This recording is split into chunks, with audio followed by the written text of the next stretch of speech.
Can you take any of that from junior year and senior year into a situation like this? Yeah, I think it's like you approach it in a way of like you don't want this to be the end. Like you want to keep coming back. The air in Gainbridge Fieldhouse on July 9th was electric. A sold-out crowd buzzing with anticipation waited for the triumphant return of Caitlin Clark, the phenom who had been sidelined for 5 agonizing games due to a groin injury. And you've said that you're not patient. How hard have these 5 games been? How happy are you that you're 26 hours away from the field goal? Yeah, I'm really excited. I think it's definitely been a problem. This was supposed to be a celebration, a statement game for an Indiana Fever team that just days prior had shocked the league by dominating the Las Vegas Aces and Minnesota Lynx, clinching their first Commissioner's Cup trophy. The future looked incredibly bright. Instead, what unfolded was a nightmare.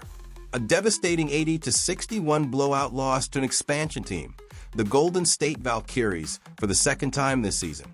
The Fever looked lost, disconnected, and utterly defeated. And then, the ultimate betrayal. Your legs, and then today we'll have a practice, we'll watch more film, there'll be more recovery stuff, but like you know, the turnaround time is very quick, but it is for them too. Head coach Stephanie White stepped to the podium in the post-game press conference and, with a chilling lack of self-awareness, threw her entire team under the bus. This wasn't just a loss, it was a crisis of leadership, a fundamental clash of philosophies, and a stark warning sign for the future of Caitlin Clark and the Indiana Fever. From championship high to rock bottom low, this last week, the Indiana Fever were on top of the world. They had found their rhythm, their identity. They made one of the league's best players, Aya Wilson, look ordinary, and then outplayed the formidable Minnesota Lynx. The chemistry was undeniable, the ball movement fluid, and the defense suffocating. It felt like the pieces were finally clicking into place, and the young Fever squad was ready to make a serious run. Caitlin Clark herself had been navigating a challenging season, experiencing injuries for the first time in her illustrious career. She candidly spoke about the mental toll of being sidelined, acknowledging the difficulty of preparing for games she couldn't play. Yet even from the bench, she strived to be a great teammate and leader, gaining a new perspective on the struggles of injured players and those not getting the minutes they desired. Her resilience and dedication to the team, even when physically unable to contribute on the court, were truly commendable. So when July 9th arrived, the excitement was palpable. Clark's return was supposed to be the final piece of the puzzle, the spark that would ignite an already hot team. Fans packed the arena, expecting fireworks, an offensive explosion, a dominant performance. They got anything but a dismal performance and questionable coaching. The game against the Golden State Valkyries was a train wreck from the opening whistle.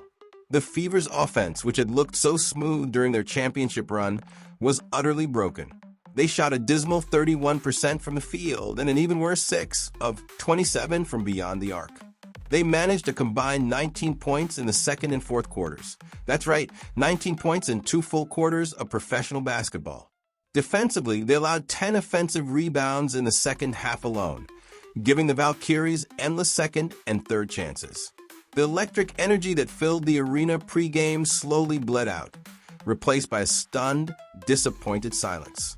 Clark herself admitted the team started well, competitive and energetic for the first 5 minutes, but then kind of deflated us a little bit, which I'm not really sure why. On a tough screen, so if I had to pick one right now, it'd probably be that.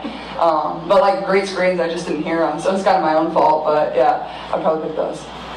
She acknowledged the struggles in following the scouting report and executing the coach's requests, stating that nobody played well today. Her honesty was refreshing, a stark contrast to what was to come. But the issues weren't just about player performance. They started with baffling coaching decisions. Stephanie White decided to bench Lexi Hull, one of the team's most consistent defenders and vital three-point threats. Hull, a starter for most of the season, provided crucial floor spacing and lockdown defense that perfectly complemented Clark's game. Yet, White inexplicably moved her to the bench. Instead, White started Erica McDonald at point guard, forcing Clark to play off ball at small forward, a position where she simply doesn't thrive. Clark is a generational point guard, a facilitator, a maestro who controls the game with the ball in her hands. White's decision to move her out of her natural position immediately made the offense stagnant and clunky. It was clear this new lineup hadn't practiced together, let alone developed any chemistry. One analyst accurately pointed out that it looked like they had no idea how to play with each other. The absence of Hull was immediately felt. The floor spacing disappeared, driving lanes for Clark vanished, and the team's defensive intensity wavered. Every possession became a struggle, forcing contested shots instead of the open looks that characterized their recent success.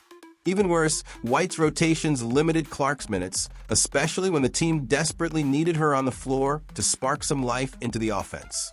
It was a tactical disaster, leading to a 19-point loss that felt far worse than the score indicated. The tactical blunders were bad enough, but what transpired in the post-game press conference was truly shocking and potentially far more damaging. Stephanie White, rather than taking any accountability for her questionable coaching decisions, chose to publicly lambaste her players. "I was disappointed because I felt like there was a lack of competitive fire," White declared.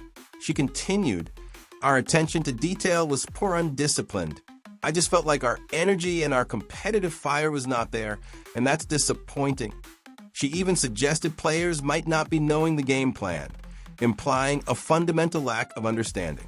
These words were a direct attack on her team's effort and focus, offering zero mention of her own strategic failures. No accountability for benching Hull, no explanation for the McDonald experiment, no acknowledgement that her coaching decisions might have contributed to the offensive struggles. White painted a picture of players failing to execute, while conveniently omitting her own role in creating a system that clearly wasn't working. The contrast with Caitlin Clark's post-game interview couldn't have been starker. Clark, despite the crushing loss, took ownership. She admitted the team struggled to follow the scouting report and execute what the coaches asked.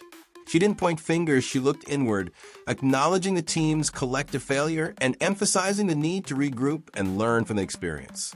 Clark, the star player, exhibited maturity and leadership, while her coach deflected all blame.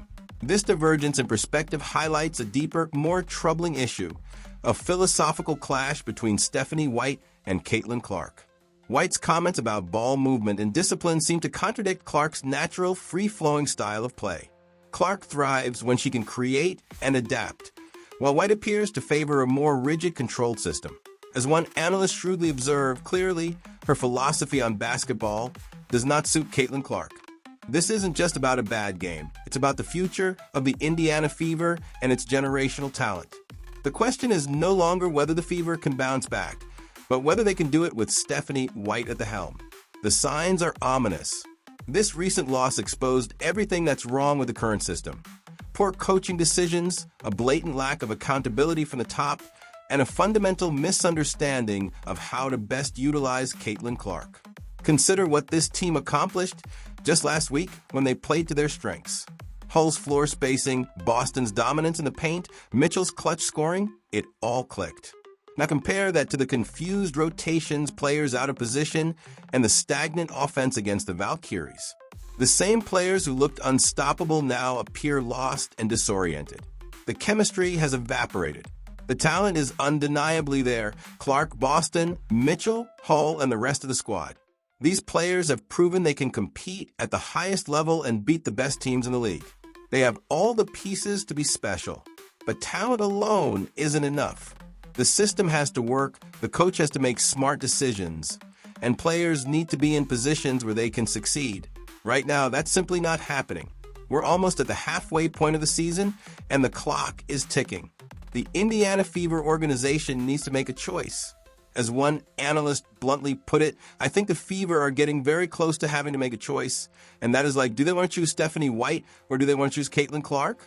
It's a stark reality, but one that must be confronted.